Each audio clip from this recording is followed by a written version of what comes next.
Flyers Postgame show here on Flyers Game Day. And Bri, let's get some initial thoughts here because this was a yin and yang game, a little bit of both. But the Flyers take the win, and that's what's important. They get the 2 points. Yeah, absolutely. I mean, in the grand scheme of things, the Flyers have liked this game to go a little bit differently their way. Yes, probably. Probably would rather not had a bit of a letdown there at the start of the second period and prefer to have controlled more of the play. But again, like you said, what's important is the result, and they get that result tonight. They did have just an absolutely fantastic first period that they can kind of go back and look at, and kind of build off of, just to move forward from that. But again, the 2 points are what's important. So unfortunately, they got that, and now it's just kind of sit back and wait and see what's next. What the world brings us over the weekend here, and hopefully we get ready for Washington next week. Yeah, and Washington will be the next game coming up on Tuesday at home, and then Pittsburgh on Thursday. If everything goes according to plan. Flyers in this game, it's funny, Brian, because it was ebbs and flows in a very pronounced manner. We always talk about, getting those scoring chances from the high danger areas. Both teams got those tonight, and the Flyers, which has been a rarity really since the beginning of the season, had a higher expected goals in all situations than did the opponent tonight. That is, again, that's another sign of perhaps progress. Yeah, exactly. And you would hope that in a game like this against the opponent, because the Flyers do have a bit of a advantage in that particular metric, but for them to not only have it, but kind of execute it, that's progress. And again, now you've got, assuming that all goes well, you've got 2 more opponents that are a little bit better quality, a little bit obviously a bigger challenge, just from the standpoint of being in the division, but also having much better seasons. Obviously, against Washington and Pittsburgh has been lights out as of late too. So, so we get to next week and lose that is a bit of a measuring stick heading into the Christmas break, see where the team is exactly, and hopefully ride that momentum out of the West Coast trip and do a little bit better there than they have in the past year. Yeah, and the 2 teams they'll face next week in Washington and Pittsburgh. Washington over is 6-2-2 over their last 10. They're tied for the top spot in the Metro, and Pittsburgh right now is they're streaking. They've won 6 straight games. Yeah.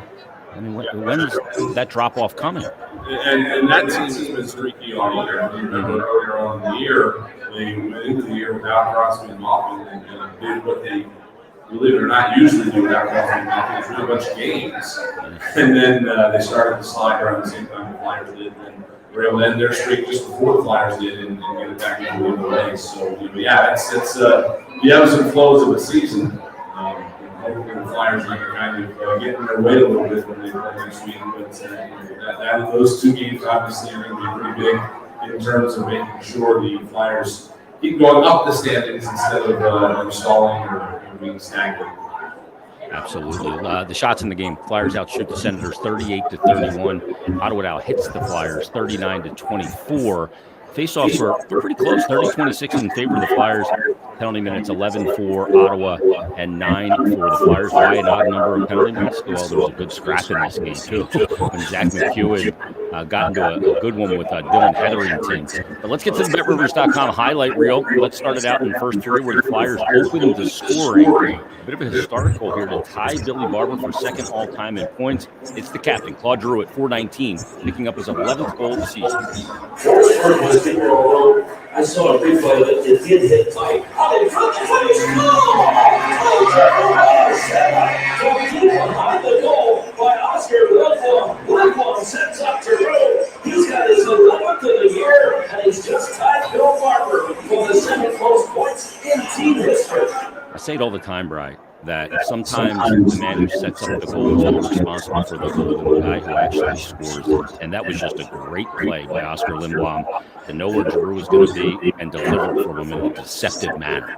Yeah, you heard Oscar, I think, say you talked to him after the first period that all he's got to do is put it on the tape in that situation, and Giroux's not going to miss. But I think he's deferring a little bit of the credit there because it takes a special bit of skill to get a puck like that there in a situation like that. And not anybody can do it, but Oscar obviously is after a bit of a slow start to find his game a little bit. I think he might be the biggest benefactor to this point of the head coaching change. Yeah. As he has really kind of flourished since Mangio took over. The reasons for that, we're not sure, but we know that he went immediately to the fourth line, the first line, and seems to have been able to thrive there. So it's great to see him continue that here in this first period of this game. And one of the elements of Oscar's game that is underrated is his ability, especially down below the goal line, to win puck battles and distribute the puck. We saw that in prior seasons, but he picks up the only assist, Claude Giroux's 11th of the season, and it ties Bill Barber for second all-time on the Flyers scoring list. But it is Oscar who gets the goal, the second goal of this game to put the Flyers up 2-0 at 7:32 of the first. Here's Oscar Lindblom with his third of the season. Next one will be the Farabi goal. And the Flyers maintain control. That is going to be a great one. They score! Off the bench, the Flyers got an outright point, and Oscar Lindblom fires it up over the shoulder of the netminder for a 2-0 Flyers lead. Yeah, a little help from Thomas Chabot there to send that puck in a different direction, but Lindblom will take it. His third of the season.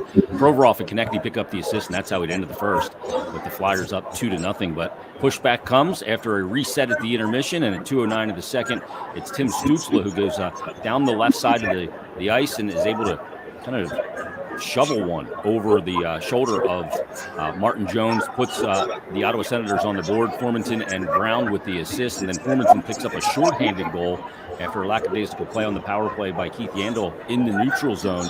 So we head to the third with the game tied at 2. That 2-0 lead erased. And then at 13:43, it's Artem Zubs who gains the Ottawa Senators their first lead, 3 unanswered goals. Gambrell and Sanford pick up the assist, but less than a minute later at 14:35, the Flyers get the game tied when the man who just returned to the lineup joined us here on the post-game show.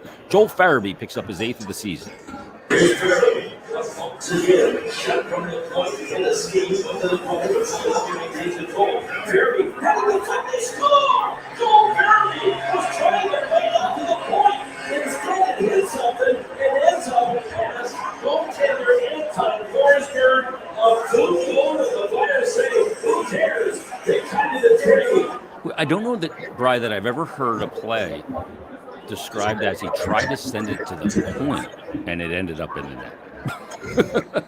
Yeah, that's definitely going to catch your goaltender off guard. That's what I thought it was Shabbat that actually got another piece of that. So he might be in the running for a star here for the Flyers tonight. A little bit of bad luck there, but we've said it before. The famous Michael Scott quote: "He missed 100% of the shots on the team." It's just a matter of sometimes getting the puck in the net, and when you're playing a team like this with a bit of a green goaltender, the more number you can get there, the better, and that's what happened. Yeah, and Forsberg was excellent in this game. I thought he made some saves. Travis Konecny and Sean Couturier pick up the tying goal assists, and we'd end regulation with it all even at 3. We head to overtime. Flyers do whatever they can to avoid a shootout, right? And an OT with just a minute 35 remaining, or a minute 35 in, it is Travis Sanheim who picks up his second goal of the season and the power play, and the overtime winner. Giroux still at high spot, trying to get the Sanheim that missed, and Ottawa firing around behind their own goal. So it's one goes right to Edmonton, and they score! Edmonton in front of Joel Farabi, and Farabi scores the game winner as the Flyers beat the Ottawa Senators in overtime, 4-3. Man, it's actually Travis Sanheim who picks up the goal, his second of the season from Cam Atkinson, and the Flyers will skate off with a 4-3 overtime win over the Ottawa Senators, and most importantly, Bri, they'll skate off with 2 standings points as a result. Yes, and again, we're trying to just reiterate, get things done that the Flyers can control. There's so much going on right now that the team cannot control. One of them is what the other teams do in normal circumstances with their games. The other one is everything else that's going on in the world right now. So the only thing the Flyers can do is get the best they can get, and they do that tonight. Here's how important it is. It gets them back even with Columbus, 1 point behind Boston. Now, they do have, or Boston does have 3 games in hand on the Flyers, but they still have a game in hand on Detroit, and they are 2 points back of them. So, again, this is going to be, this is going to be a tight race. It's just a matter of the way things are right now in the NHL. And, eventually, maybe, one of the 4 teams ahead of them, above that second wild card spot, maybe one of them falls off a little bit and falls back into the fray. But right now, well, I'm talking like Pittsburgh on up, those guys. Right now, though, it's just a 4-team battle for that last wild card spot. Even though we are talking about it being December 8th, 18th, it's going to be a dogfight here. So just got to get all the points they can and just go from there. And part of the thing that's interesting is we look at the calendar week, New Jersey, Montreal, and Ottawa, and the line of demarcation was 5 out of 6 points. That's what they end up getting. Obviously, this is not a regulation win, which would have been slightly preferred, but you'll take the result. And this week coming up with Montreal and Pittsburgh, and then the Christmas break, you only have 2 games. And this is a situation where they get a couple days off, though, before a little practice time in. Mike Yeo can continue the messaging of his philosophical, the things that he wants the team to do philosophically, and then from a strategic standpoint and from a forecheck standpoint and neutral zone, recoil, quick up, all those things, and more of that coaching and some of those changes to be more kind of emblematic of what he is as a coach will start to take place here, and hopefully they pay dividends coming up with Washington and Pittsburgh. Exactly. You're going to have a Washington team whose schedule has been a bit thrown off. They have they had a couple of opponents that they're supposed to play in the games leading up to this that can't play now, and so those games have been pushed back to another time. What kind of standing are the Flyers going to find them in? I don't know. Hopefully they can take advantage of that. But at the same time, you just cross your fingers and hope that tomorrow doesn't bring any more positive tests. Tomorrow doesn't bring any more changes to the schedule. But I would hope that again, even all that notwithstanding, the Flyers will have the opportunity to do what you're talking about, get out there and work on some things and try to continue to nail down what. Obviously, things are working well overall, despite last game, despite the second period tonight. We're seeing more good than we are bad for this team right now, and that's definitely positive. Absolutely. Let's take a quick timeout. We'll come back with more here on the post-game show. Flyers get the overtime win over the Ottawa Senators. We'll continue to break it down right after this. You're listening to Flyers Game Day on the BetRivers.com Flyers Broadcast Network. Flyers on the BetRivers.com Flyers Broadcast Network.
Postgame Show with Jason Myrtetus and Brian Smith on the Flyers Broadcast Network.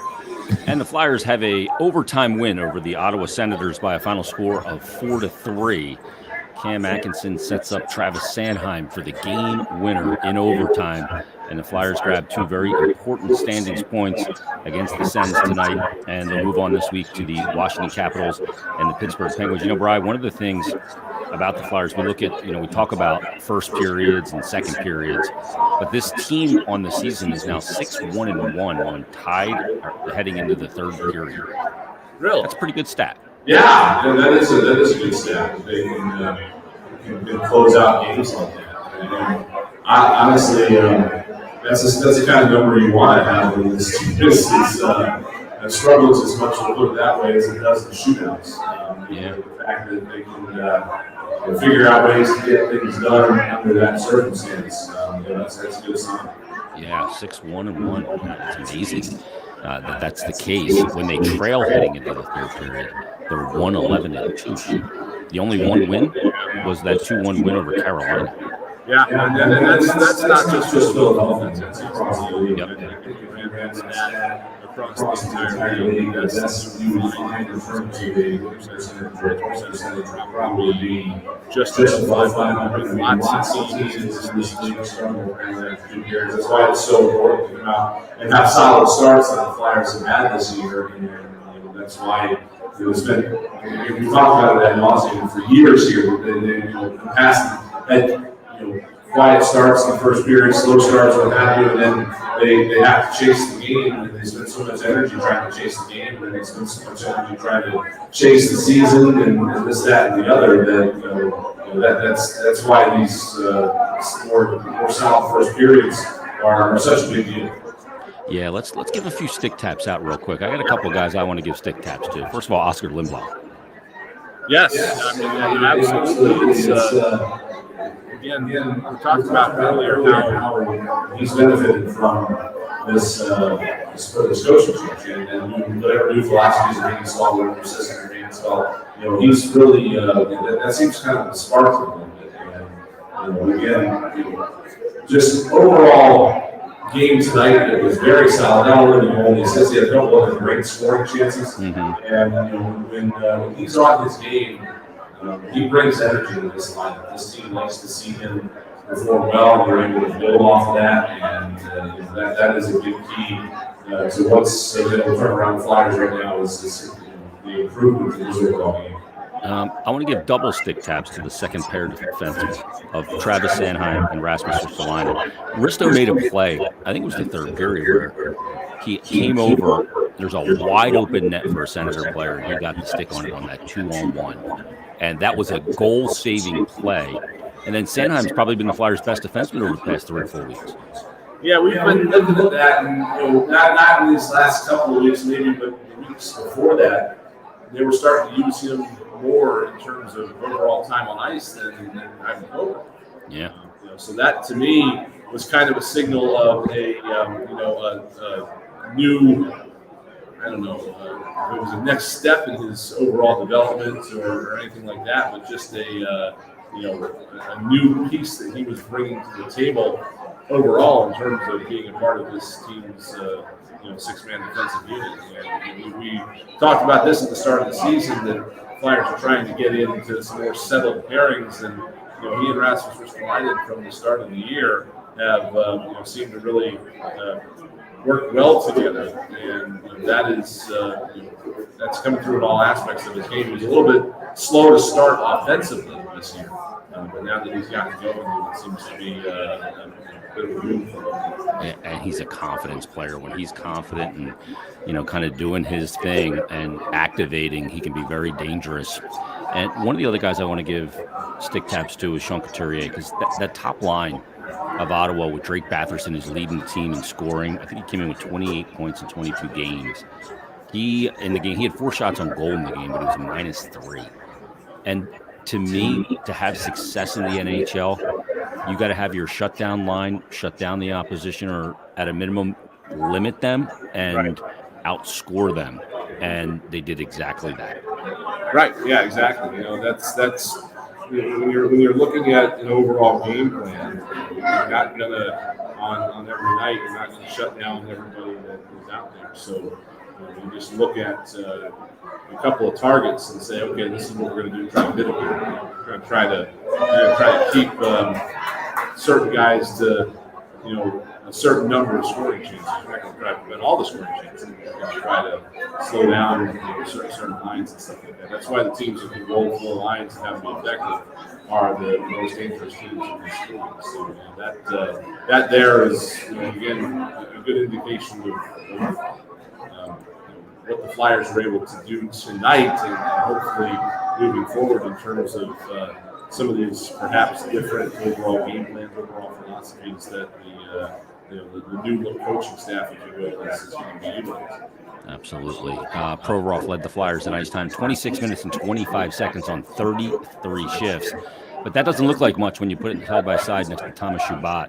34 shifts, 35 minutes, and 39 seconds of ice time. Unbelievable. My goodness, why? They don't take him off the ice. The poor man. And he's 10 minutes more than the Farabi played. That's crazy. Yeah. You actually see that number. And the funny thing is that it's only one more shift that Provorov played. His average shift time is a minute 2. Yeah, it's long. That is nuts. And 45 seconds, by the way, for those of you wondering what we're talking about. 45 seconds is the benchmark. Yeah. That's generally when you want to get off the ice. You're aiming for that 45 second mark. So if your shifts average 45 seconds, you're doing what most people do. If they're a little longer than that, then that's one thing. But to be on average 17 seconds, that's crazy. Yeah, I mean, he's averaging 27 minutes and 1 second of ice time a game.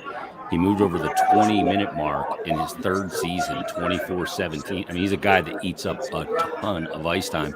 You got to wonder what the kind of wear and tear is on a player like that. He's got 17 points, a goal, and 6 assists, and he's a dynamic talent. Yeah. But that is a lot of minutes. And again, not that this is a direct correlation, but 2 pucks go in off the night. You wonder, does he should have been on the ice more. Does fatigue lead into decisions like that? I don't know. That's just me speculating. But that's, I mean, if you got a guy that's like Gazub played 27 minutes, you would think that'd be your leading ice time. Yeah. He's 7 minutes below that. Yeah. I mean, 7 minutes is what some fourth liners get in an entire game. It's astounding, the number. I mean, it's really crazy. All right, let's take a quick timeout. We're going to come back with one more segment here. Flyers game day post-game show. Flyers get an overtime win over the Sens. Let's take the timeout. We'll come back with more. Brian Smith, Jason Myrtetus on the BetRivers.com Flyers Broadcast Network.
We saw him pass Brian Prop a couple of years ago, and now he's got Bill Barber going by. He's got some work to do to get to Bob Clark, but Billy's been in that spot since 1984. So it's just a testament to his longevity, his durability, and his overall contributions during that time that he's able to climb up there with a name like that. He's also one assist away from 600, whenever that comes. So he may very well be breaking that record with a nice big round assist number. We'll see what happens. But yeah, I mean, I think he's underappreciated, and I think it has a lot to do with him overall most of his career. But he has been nothing but solid this entire run, and hope that there's a lot more coming. Yeah, 29 games from 1,000 as well. Obviously, all played with the Philadelphia Flyers. So that'll be a momentous night as well at Wells Fargo, provided that's where it is. They have to do the breakdown. He's been a regular NHL player. He was called up the day after Christmas in 2008. So it's been actually, I don't know, sorry, math. It was day after Christmas 08. So we're 13. So it's been crazy how quickly that time has gone. It doesn't seem like it's been that long. If you were to play every game, I believe game 1,000 would be Sunday, March 13th against, as ironic as this is, the Montreal Canadiens for a French Canadian player. There you go. Yeah. He's actually an Ottawa guy. He's from just outside the city, but that's the French Canadian part of Ottawa definitely. So I'm sure the Canadians were a big part of him growing up. He was a junior player in that part of the country as well. So it'd be nice if he does hit that milestone there against that team. It'd be kind of good. Yeah, no doubt. I'm just seeing here on Bill Melter's Twitter, Mike Yo's postgame address to the media. He said, Yo said the team is still working on its response to adversity. Did think the team took a step forward tonight. Still working on executing a game plan. Loved the first period. Got away from it later. And And a couple other comments I saw too. One was from Yo that he said that Farabi made some mistakes tonight, but he's been out, so he doesn't know some of the changes we're trying to implement. So that does tell you that there are changes trying to be implemented. And I think you're seeing the results of those. And then the other thing that Farabi said was that when they got their third goal, Ottawa did. It says, well, I don't think we had one guy that panicked on the bench. So that is also stuff you like to see. Because this game has had a history in the past of when one bad thing happens, they kind of fold up the tents. And that is not a characteristic, I don't think, of this current team. That is absolutely progress, because that's been a big thing. That's why I asked Joel about that in the postgame walk-off. The team didn't just, melt down when, Ottawa came back to tie it in the second, and then eventually took the lead in the third. They got it tied, and you'll take that. And since the 10-game winless streak, this team is now 4-0-1. Right. And again, you're not going to win every single one of them. So to me, 4-0-1 is just as good as 5-0 in the grand scheme of things. The only the little thorn you have is who the one came against. Yeah. But again, we'll take 4-0-1 in a 5-game stretch any time. We've talked about before about this team breaking things down into segments. That's kind of how you go through a season as an NHL team. You look at it, and usually it's 10-game segments. Sometimes it's 11 or 12 or 9, depending on the way the calendar falls. But you look at a 5-game stretch there, and being able to get 9 out of the possible 10 points, again, you'll take that every single time. And that's the kind of consistency the Flyers need to be able to keep up once they get announced to Washington, Pittsburgh, and some better opponents here on this West Coast. Yeah, and this is going to be, yet again, even though it's not a lot of games this week, there's not a lot of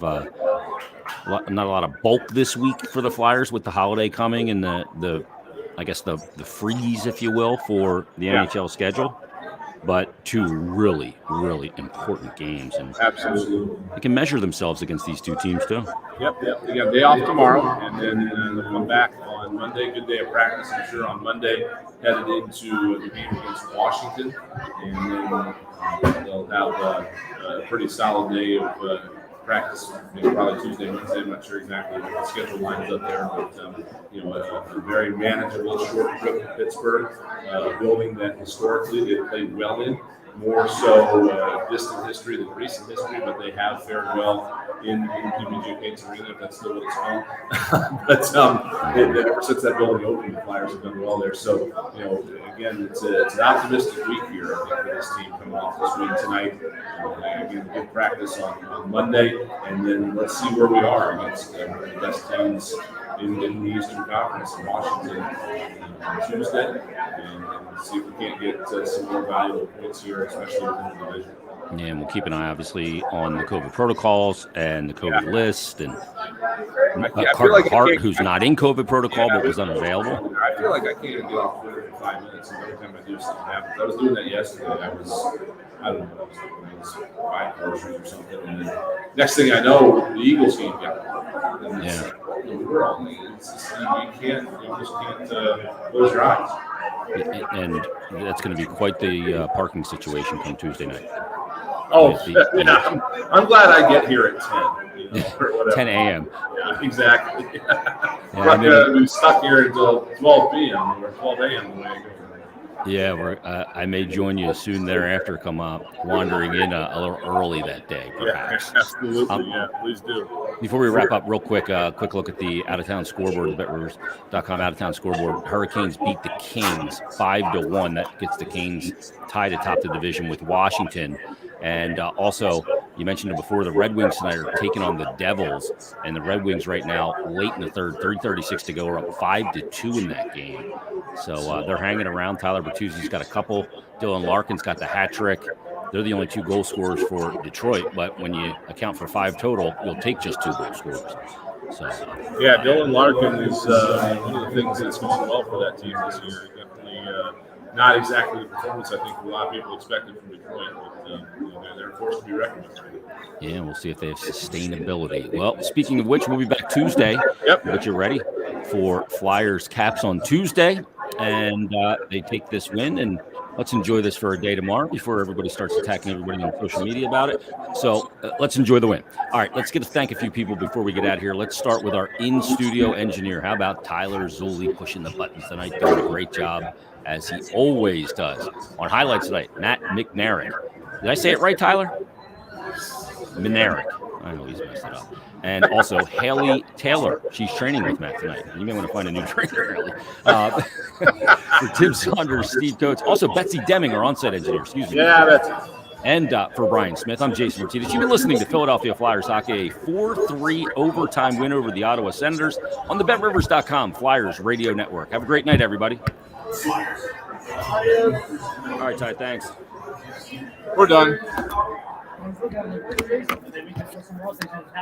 Yeah, his daughter wasn't feeling well, and so I guess they were going to get a rapid tested. I don't know what happened, so he was either worried about exposure or he was trying to get out. All right, everybody on the stream. Bye-bye. And we'll go like that.